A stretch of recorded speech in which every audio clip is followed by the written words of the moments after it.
Mi nombre es Carles Lozano Romaguera. Mi formación es de profesor de primaria. Soy un profesor un poco atípico que se dedica a esta interfase que supone el mundo de la enseñanza y el de la industria química. Trabajo en el proyecto APQUA de la Universitat Rovira i Virgili.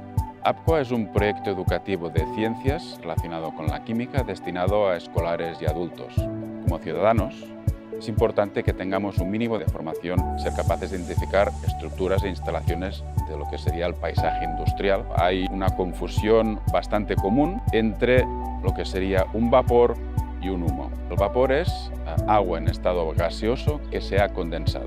Es muy fácil de identificar, es blanco, no tiene color, se dispersa en el entorno con rapidez. Las estructuras que lo producen principalmente pues son las torres de refrigeración. Es simplemente agua, no tiene ningún otro producto añadido. Por lo que respecta a los humos, en las instalaciones industriales como en Tarragona, en la refinería, se produjo un cambio muy importante cuando se cambiaron los combustibles que alimentaban las calderas, pasándose del fuel oil al gas natural. Un cambio importante en la cantidad de humo que sale en continuo.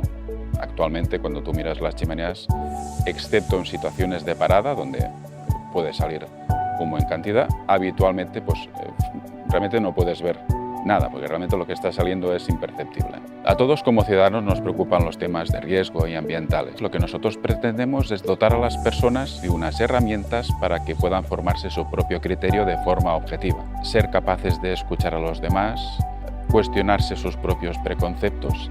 Hemos de ser conscientes que la industria en general ha evolucionado de la misma manera que otros aspectos de la sociedad, como podría ser, por ejemplo, un coche. Cómo era un coche técnicamente, ambientalmente y en rendimiento hace 40 años, cómo es actualmente, cómo ha evolucionado.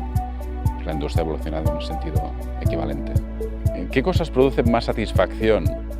Pues la satisfacción la tienes cuando ves los ojos de ese estudiante jovencito que cuando le sale bien un experimento, cuando le sale bien una actividad, hace